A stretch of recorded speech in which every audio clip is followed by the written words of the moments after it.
दोस्तों, आज हम फिर से देखते हैं कि आंसर राइटिंग के लिए टॉपर्स जैसा कैसे हम आंसर राइटिंग कर सकते हैं। ठीक है, टॉपर्स जैसा आंसर राइटिंग कैसे कर सकते हैं और देखते हैं कि टॉपर क्या क्या यूज करते थे अपने एक आंसर राइटिंग में, वही हम यूज करेंगे। ठीक है ना, और एक एक चीज़ पढ़ेंगे, जैसे इंट्रो में क्या लिखे हैं, जैसे कि और स्ट्रक्चर कैसे किए हैं। तो इस वीडियो को अंत तक देखें और समझे कि इस टॉपर्स क्या लिखते थे। तो ये कॉपी है, देख लो तो कॉपी किसका है।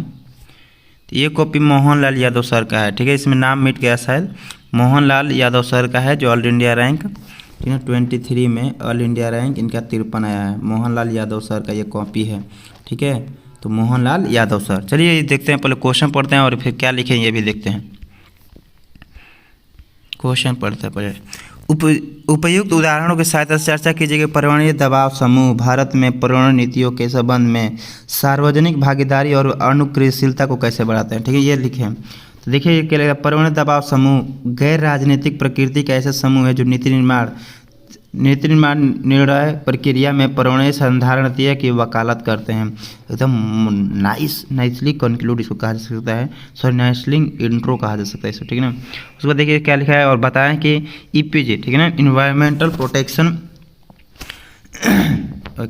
ईपीजी पर्यावरण नीति में योगदान इसकी क्या है। ठीक है, वो देखते हैं। पहले सर बताए हैं कि सार्वजनिक भागीदारी है। तो ठीक है ना, देखिए ये पॉइंट्स बना के ये एक पहले हेडिंग बनाए, हेडिंग बाद सब हेडिंग बनाए, एक लिख के सब हेडिंग बनाए, उसको सब हेडिंग बाद भी नीचे लिख दिए एकदम छोटा छोटा पॉइंट में जाके, बहुत बड़ा 150 वर्ड में। स्थानीय जनता में शामिल करना, एग्जाम्पल में EIA पर्यावरण। ठीक है ना, उसके बाद पर्यावरण बचाओ अभियान, पर्यावरण प्रभाव में प्रति जागरूकता बढ़ाना। उदाहरण देखें, नीचे उदाहरण भी इसको दे दिए हैं। देखिए उदाहरण देकर इसको घेर दिए हैं। ठीक है ना, ये आदित्य सर भी ऐसे ही किए थे, उदाहरण देकर इस तरह घेर दिए हैं। आप ऐसे इस तरह भी कर सकते हैं या त्रिभुज बनाकर भी इसको घेर सकते हैं। ठीक है ना, लिखा है बाबा ऑन्टे द्वारा महाराष्ट्र में आंदोलन। उसके बाद गोनपीस इंटरनेशनल द्वारा असम कोलफील्ड हेतु दबाव बनाना। ठीक है, अब दूसरा अनुक्रियाशीलता हेतु, बी बताएं, बी सब हेडिंग बनाए हैं, अनुक्रियाशीलता हेतु पर्यावरणीय कारण के प्रति सरकार के दबाव से उदाहरण, इसको घेरे नहीं, उदाहरण सरदार बोध गुजरात। ठीक है, आगे देखते हैं इसमें फिर क्या लिखे हैं। ठीक है, अब अभी पहले हो गया, दूसरा आप हेडिंग फिर बनाए। ठीक है ना, दूसरा पहला हेडिंग बनाए हैं, उसके नीचे सब हेडिंग बनाए हैं, उसके नीचे एक पॉइंट्स लिखे हैं, फिर दूसरा हेडिंग फिर बनाए हैं। इसमें लिखे हैं कि पुनर्स्थापना तथा पुनर्बहाली हेतु EPG के दबाव में CMPFA 2016 की स्थापना की गई। ठीक है ना, सामुदायिक भागीदारी बढ़ाने में सरकार के दबाव द्वारा इसी कानून 1986 में EPS इन्वायरमेंटल प्रोटेक्शन एक्ट अधिनियम 2011 में प्लास्टिक EPG क्या, देखिए ये नॉर्मली बना दिए हैं क्या, क्वेश्चन में फ्लो चार्ट जैसे बना दिया। ठीक है, EPG में देखिए सामुदायिक, इसका क्या होता है, सामुदायिक गुणवत्ता जागरूकता सेमिनार सोशल, उसके बाद भागीदारी में विस्तार होता है, उसके बाद प्रशासन पर पर्यावरण संरक्षण का दबाव होता है, उसके बाद पर्यावरण अनुकूल रणनीति 1986 नीति है। ठीक है ना, उसके बाद जीवन अधिकार, जीवन का अधिकार आर्टिकल 19, तभी देखिए कॉन्स्टिट्यूशन का यूज किए हैं। तो ये हम आप लोग को बताते हैं कि जितना है कम से कम सभी को रिलेट करके आप अगर लिखेंगे तो बहुत अच्छा आंसर जाएगा, बहुत अच्छा एग्जाम पर इम्पैक्ट जाएगा। जैसे कि मान लीजिए आप लिख रहे हैं इकोनॉमी लिख रहे हैं, इकोनॉमी में खास रूप से लिख रहे हैं, खास रूप के बारे में लिखेंगे कि सुनिश्चित जो है उससे क्या होगा, सामाजिक न्याय को भी खतरा हो सकता है। ठीक है, तो ये आप लिखेंगे इस आइडियोलॉजी से, तो बहुत अच्छा आंसर एग्जामिनर पर इम्पैक्ट जाता है। अन्य लिखेंगे कि अतः EPG दबाव के साथ साथ अनुक्रियाशीलता, जवाबदेहिता तथा आधारित भागीदारी के खनिज तो भूमिका निभाता है। आंसर हो गया। तो आप इस चीज़ को देखिए कि वो कैसे लिखे हैं, पैराग्राफ में नहीं लिखे हैं कि आप लोग ऐसे लिखते हैं आंसर। यहाँ पर आप लोग का हो गया क्या, इंट्रो, उसके बाद ये पैराग्राफ हो गया, तो चेंज करेंगे, उसके बाद ये कर लिख देंगे, उसके बाद यहाँ पर कंक्लूजन। ऐसे नहीं लिखना है, ऐसे चेक करते एग्जामिनर थक जाएगा और आपका कॉपी का कम नंबर देकर चला जाएगा। आप ऐसे लिखिए। चलिए एक और क्वेश्चन इनका ही देख लेते हैं।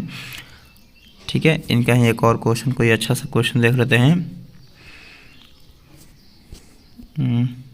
चलिए यही देख लेते हैं। ठीक है, लिखा है कि हितधारकों के नवाचार प्रभावशीलता वृद्धि हेतु प्रेरित करने में स्वास्थ्य प्रतिस्पर्धा बढ़ावा देने में भारतीय प्रतिस्पर्धा CCI, ठीक है ना, की भूमिका का महत्वपूर्ण 250 शब्द में कहते हैं। भारतीय प्रतिस्पर्धा अधिनियम 2002 के तहत अधिनियम भारतीय प्रतिस्पर्धा आयोग CCI की स्थापना की गई। नॉर्मली है ये 1 डायमेंशन इंट्रो है, ठीक है ना, इंट्रो एकदम नॉर्मली इंट्रो आप भी दे सकते हैं।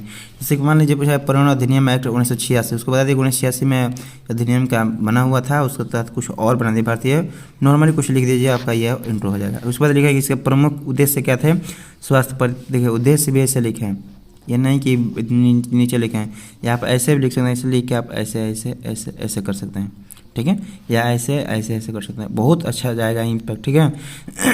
तो स्वास्थ्य प्रतिस्पर्धा, उपभोक्ता हित, नवाचारों को अपनाना, मोनोपॉक्सी को रोकना, यह हो गया। उसके बाद क्या है, सीसीआई की स्वास्थ्य प्रतिस्पर्धा में भूमिका क्या, हितधारकों में दृष्टिकोण से उपभोक्ता हित, देखिए ये बना है सब हेडिंग, ये रहा हेडिंग सब हेडिंग। उसके बाद है उपभोक्ता हित में स्वच्छ एवं स्वच्छता एमआरपी अधिनियम। उसके बाद लिखे हैं, एक सेकेंड, उसके बाद लिखे हैं देखिए कंपनी अथवा निर्माण के दृष्टिकोण, ठीक है। उसके बाद छोटे व्यापारी व खुदरा व्यापारिक दृष्टिकोण, सीसीआई नवाचार हेतु किए गए अन्य प्रयास, ये 3 पेज में आंसर लिखे हैं। ये कितने पेज में है, 3 पेज में आंसर, इसको खत्म किया 250 वर्ड का।